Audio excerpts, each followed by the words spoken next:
શ્રી ગણેશાય નમઃ. માતા સરસ્વતીને નમઃ. વક્રતુંડે મહાકાય સૂર્યકોટી સમપ્રભ નિર્વિઘ્નં કુરુ મે દેવ સર્વકાર્યેષુ સર્વદા. સત્સંગ સાગર યુટ્યુબ ચેનલમાં આપ સર્વ મિત્રોનું હાર્દિક સ્વાગત છે. આજે આપણે આ વિડીયોમાં સાંભળીશું દશામાની કથા. આ વ્રત અષાઢ વદ અમાસના દિવસે શરૂ થાય છે અને 10મા દિવસે પૂરું થાય. આ વ્રત કરનારે સવારે નાહી ધોઈને દશામાના નામનો દીવો કરી આ કથા સાંભળે. ઉપવાસ ન થાય તો એકટાણું થઈ શકે. એક ગામમાં નદી કિનારે રાજાનો મહેલ આવેલો. રાણી રોજ ઝરૂખામાં બેસે ને કુદરતી સૌંદર્ય જુએ. એ દિવસે નદીમાં નાહવા ઘણી સ્ત્રી આવી. આ બધી સ્ત્રીઓ શા માટે આવી છે તે જાણવા રાણીએ દાસીને પૂછ્યું તો દાસી બોલી, આજે અષાઢ વદ અમાસનો દિવસ છે. આજે દિવાસાનો તહેવાર છે. આ સ્ત્રીઓ દશામાનું વ્રત કરે છે, તેથી નાહવા આવી છે. રાણી તો દોડીને કિનારે એક સ્ત્રી પાસે ગઈ અને બોલી, બહેન, મારે દશામાનું વ્રત કરવું છે. ભલી સ્ત્રી બોલી, સારી વાત છે. એ વ્રત કરવાથી સુખ સંપત્તિ સાંપડે અને કષ્ટ હોય તે દૂર થાય. અષાઢ વદ અમાસ એટલે દિવાસાનો દિવસ. સવારે નાહીને દશામાની કથા કહેવી, સાંભળવી. પવિત્ર જગ્યામાં દશામાનું નામ લઈ કળશ સ્થાપવો. પછી 10 શેરનો દોરો લઈ 10 ગાંઠો વાળવી. તેને કંકુ લગાડીને હાથે અથવા કળશે બાંધી દેવાનું. કળશનું પૂજન કરી દશામાની ભક્તિ કરવાની. વ્રત કરનારે 10 દિવસ સુધી નકોરડા ઉપવાસ કરવા પડે. એકટાણું કરે તો પણ ચાલે. 5 વર્ષ સુધી આ વ્રત કરનારને શ્રદ્ધા મુજબ ફળ મળે છે. વ્રતનો મહિમા એટલો બધો કે કહેતા પાર ન આવે. રાણી મહેલે ગઈ અને રાજાને વાત કરી. રાજા બોલ્યો, વ્રત કરવાથી ફાયદો શું? રાણી કહે, મન પવિત્ર થાય, તન નિરોગી રહે, દુખિયાને ધન મળે, વાંઝ્યાને પુત્રનું ફળ મળે. રાજા કહે, આપણી પાસે વિપુલ ધન છે, એમાં તને શું ઉણપ દેખાય છે કે વ્રત કરવા તૈયાર થઈ ગઈ છે? રાજાના અભિમાની વચનથી રાણીને બહુ જ દુઃખ થયું.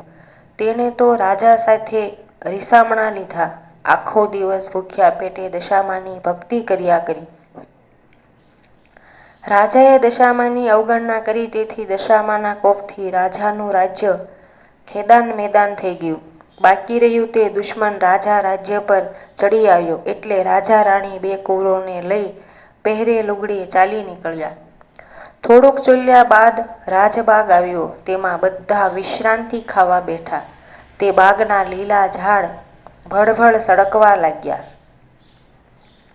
રાણી સમજી ગઈ કે આ માઠી દશાનું પરિણામ છે. રાજાને પણ એવું લાગ્યું. પછી તેઓ ત્યાંથી આગળ વધ્યા. રસ્તામાં રાણીની સહેલીનું ગામ આવ્યું. ત્યાં રાણીને ખાવા આપવા કહ્યું. ત્યારે છણકા કરીને તે બોલી, જા હવે છેક અહીં સુધી રોટલાની ભીખ માગવા આવતા લાજ નથી આવતી? રાજા રાણી દેવને દોષ દેતા આગળ ચાલ્યા. કુંવરો ભૂખે તરસે આકુળ વ્યાકુળ થઈ ગયા હતા. એવામાં એક વાવ આવી અને બધા તેમાં પાણી પીવા ઉતર્યા.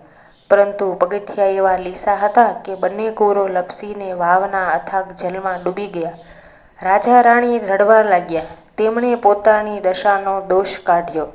કલ્પાંત કરતા તેઓ આગળ ચાલી નીકળ્યા. રસ્તામાં રાજાની બહેનનું ગામ આવ્યું. રાજાને મનમાં થયું કે બહેનને મેં વાર તહેવારે ખૂબ જ કપડાં દાગીના આપ્યા છે, તો તે જરૂર દુઃખમાં આશ્રય આપશે. રાજાએ ગામના પાદરેથી એક ગોવાળ સાથે બહેનને ઘેર પોતાના આગમનના ખબર કહેવડાવ્યા. બહેને સંદેશો સાંભળ્યો. તેણે બડબડાટ કરીને થોડીક સુખડી માટલીમાં ભરીને તેના પર ડોક્યું કોડિયું ઢાંકી ચંદન હાર મૂક્યો. પછી લુગડાના કટકા વડે માટલીનું મોઢું બાંધી તે માટલી પેલા ગોવાળને આપીને કહ્યું કે હે ગોવાળભાઈ, મારા ભાઈ ભોજાઈને આ બધું આપી કહે છે કે તમારે જ્યાં જવું હોય ત્યાં જાઓ. રાજાએ બહેનની ભેટ સ્વીકારી, પણ તેના વચનો હાડોહાડ લાગી આવ્યા હતા. રાણીએ રાજાને કહ્યું કે હે નાથ, બહેનનું હેત જોઈ લીધું ને આ તો સુખની સગી હતી. દુઃખમાં ભાઈ કોણ ને ભોજાઈ કોણ? જગતમાં બધી સ્વાર્થની સગાઈ છે. ગામના પાદરે આવેલ ઝાડ હેઠળ બેસી રાજાએ માટલી ઉઘાડી તો કોડિયામાં મૂકેલો ચંદનહાર વીછી થઈ ગયો હતો અને રાણીએ કહ્યું, જોયું ને બહેનનું હેત? રાજાએ માટલી હલાવી કોડિયાને વીછી સાથે દૂર ફેંકી દીધું. માટલીમાં જોયું તો સુખડીને બદલે માટીના ઢેફા હતા. રાજા સમજી ગયો કે બહેન કદી આવું હલકટપણું ન બતાવે, પરંતુ ભાગ્ય રૂઠ્યું હશે તેથી આવું થાય છે. આમ વિચારી રાજાએ હિંમતથી પેલું કોડિયું વીછી સાથે ઉપાડીને માટલી ઉપર ઢાંકી દીધું અને માટલીનું મોઢું બાંધીને તેને ઝાડની નીચે જમીનમાં દાટી દીધું. આગળ જતા તરબૂચની વાડી આવી એટલે રાણીએ વાડીના રખેવાળ પાસે એક તરબૂચ ખાવા માંગ્યું. રખેવાળ તે 2 તરબૂચ આપતા કહ્યું, બહેન, અત્યારે તરબૂચ ખાવાથી આખી રાત ઓડકાર આવશે, માટે સવારે ખાજો ને જ્યાં જવું હોય ત્યાં જજો. આમ કહી રખેવાળે વાડીના દરવાજા બહાર 2 ખાટલા ટાળ્યા. એકમાં રાણી સૂતી ને બીજામાં રાજા સૂતો. પેલા તે તરબૂચ રાજાએ ખાટલામાં રાખ્યા હતા. હવે બન્યું એવું કે પ્રદેશના રાજાના 2 કુંવરો શિકાર કરવા ગયેલા. તે સાંજ સુધી પાછા ન ફરતા રાજાએ સિપાઈઓને કુંવરોની શોધ માટે દોડાવ્યા હતા. આ બાજુ રાજા રાણીના કમભાગ્યે ખાટલામાં રાખેલા 2 તરબૂચ એકાએક ગુમ થયેલા કુંવરોના મસ્તક બની ગયા હતા. રાજાને આ બાબતની ખબર ન પડી. સવાર પડતા પહેલા રાજાના સિપાઈઓ શોધતા શોધતા તરબૂચની વાડી આગળ આવી પહોંચ્યા.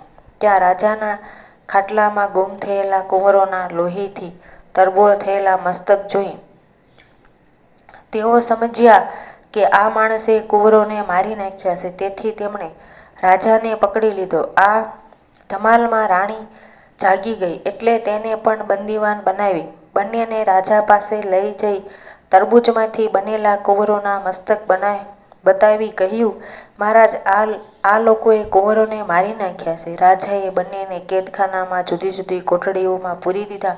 રાણીને ઘણી વાર મનમાં થતું કે મારા પતિએ દશામાના વ્રતની અવગણના કરી છે, તેથી જ કુટુંબના માથે દુઃખના ડુંગર તૂટી પડ્યા છે. માટે અષાઢ માસમાં દશામાનું વ્રત કરી માણી લીધું. શ્રાવણ મહિનો બેસવાના 1 દિવસ પહેલા રાણીએ કેદખાનાના ઉપરીને કહ્યું, ભાઈ, આવતીકાલે દિવાસો છે અને હું દિવાસાના દિવસે દશામાનું વ્રત કરું છું. માટે વ્રત કરવા દેશો તો તમારું ભલું થશે. ભલા ઉપરીએ ધર્મના કામમાં ના પાડી નહીં અને જોઈતી સામગ્રી લાવી આપવા વચન આપ્યું. દિવાસાના દિવસે સવારે નાહીને રાણીએ 10 શેરનો દોરો લઈ તેને 10 ગાંઠો વાળીને કંકુ લગાડ્યું. પછી માનું નામ લઈ કળશની સ્થાપના કરી તે દોરાને કળશ સાથે બાંધી દીધો. પછી કળશનું પૂજન કરી આખો દિવસ દશામાની ભક્તિ કરી ભૂખ્યા પેટે સૂઈ ગઈ. આવી રીતે 10 દિવસ નકરોડા ઉપવાસ કરી રાણીએ વ્રત પૂરું કર્યું. એ રાતના રાણી 10 મુઠ્ઠી ઘઉં ભરી માટીની સાંઢળી બનાવી અને સવારે નદીમાં પધરાવી દીધી. એ રાતના ત્યાં રાજાને સ્વપ્નમાં દશામાં આવ્યું કે હે રાજા, તે કેદ કરેલા સ્ત્રી પુરુષ તારા કુંવરોના હત્યારા નથી, પણ દૂરના રાજ્યના રાજા રાણી છે. માટે તેમને છોડી દે. તમારા કુંવરો જે શિકારે ગયા હતા તે તેના મોસાળમાં છે. તેઓ કાલે સવારે હેમખેમ તારા મહેલે આવી પહોંચશે. તે જે લોહી નીતરતા મસ્તકો જોયા હતા તે માયાવી મસ્તકો હતા. માટે શોક ન કરીશ. સ્વપ્ન પૂરું થયું અને રાજા તો જાગી ગયો. તેને ઊંઘ આવી નહીં. સવાર પડતા જ તે ગુમ થયેલ 2 કુંવરો મારતે ઘોડે મહેલ આવી પહોંચ્યા. રાજા કુંવરોને ભેટી પડ્યો ને આખા મહેલમાં આનંદ છવાઈ ગયો. પછી તે રાજાએ પેલા બંદીવાન રાજા રાણીને માન સહિત મહેલે બોલાવી તેમને આવકારી જમાડી કહ્યું, ક્ષમા કરજો, તમે નિર્દોષ છો. મારા કુંવરો જીવતા છે ને આખરે તે મહેલે આવી ગયા છે.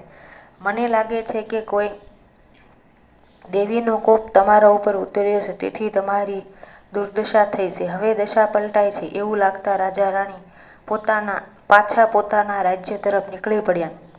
રસ્તામાં રાજાની બહેનના ગામનું પાદર આવ્યું એટલે રાજાએ અગાઉ ઝાડ નીચે દાટી દીધેલી માટલી કાઢીને મોઢું બાંધેલું લુગડું છોડ્યું તો માટલીમાં સુખડી ભરેલી હતી. તે બંનેએ ખાધી. પછી રાણીએ કહ્યું, નાથ, હવે આપણે વેળા વળી છે, માટે ધીમે ધીમે સર્વે સારાવાના થશે. આગળ જતાં પેલી વાવ આવી. આવતી વખતે દશામાએ વાવમાંથી બંને કુંવરોને અદૃશ્ય રીતે ઉઠાવી લીધા હતા. તે રાજા રાણીને પાછા સોંપવા દશામાં ડોશી બની કુંવરોને આંગળીએ વળગાડીને રાજા રાણી પાસે આવી કહેવા લાગ્યા, હે વટોમાર્ગો, આ કોઈ રૂપાળા છોકરા ભૂલા પડ્યા છે તો તમે તેમને લઈ જાઓ. રાજા રાણી પોતાના કુંવરોને ઓળખી ગયા. ચતુર રાણી દશામાને ઓળખી ગઈ. દશામાએ કહ્યું, તારા પતિએ મારા વ્રતની અવગણના કરી, તેથી તારી માઠી દશા બેઠી હતી. મારા વ્રતનું તમને પારખું થઈ ગયું છે, એટલે તમે મારા વ્રતનો મહિમા સર્વને સમજાવજો.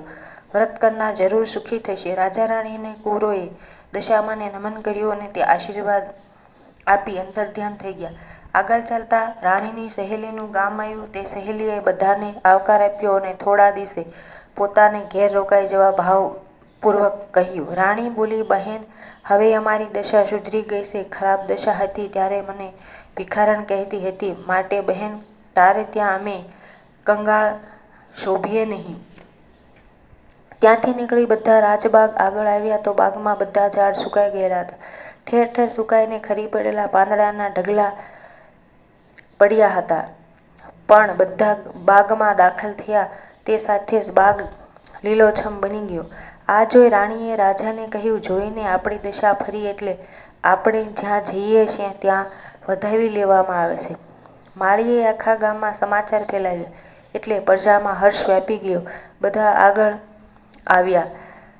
દુશ્મન રાજા, જેણે આ રાજાનું રાજ્ય પચાવી પાડ્યું હતું, તે આ રાજ્યનો કબજો લીધો હતો, બહુ હેરાન થઈ ગયો. તેથી તે અસલ રાજાને રાજ્ય સોંપવા માગતો હતો. તે પણ ખબર મળતા રસાલ સાથે રાજબાગમાં આવ્યો અને પોતાની ભૂલ કબૂલ કરી રાજાને તેનું રાજ્ય સંભાળી લેવા કહ્યું. લોકોએ હર્ષનાદથી રાજાની વિનંતીને સ્વીકારી લીધી. પછી રાજા, રાણી અને કુંવરો વાજતે ગાજતે મહેલે ગયા અને અસલ રાજાએ બધો વહીવટ સંભાળી લીધો. દશામાના પ્રતાપથી રાજા રાણી પાછા સુખમાં રહેવા લાગ્યા. રાણી દર વર્ષે દિવાસાના દિવસે વ્રત શરૂ કરતી અને 10 દિવસ સુધી નકરોડા ઉપવાસ કરી માટીની સાંજળી જળમાં પધરાવી વ્રતની પૂર્ણાહુતિ કરતી. આવી રીતે 5 વર્ષ રાણીએ દશામાનું વ્રત કર્યું. 5 વર્ષે વ્રતની પૂર્ણાહુતિ થતાં રાણીએ વ્રતનું ઉજવણું કર્યું. તેમાં ઘણા બ્રાહ્મણોને જમાડ્યા. પછી એક રૂપાની સાંડળી બનાવી રાખી હતી. તે ગામમાં મોટા પંડિતને દાનમાં આપી તેના આશીર્વાદ મેળવ્યા. હે દશામાં, જેવી રીતે તમે રાજા રાણીની દશા વાળી તેવી તમારું વ્રત કરનાર, તમારી કથા વાંચનાર અને સાંભળનારની દશા વાળજો અને સર્વનું કલ્યાણ કરજો. બોલો દશામાની જય.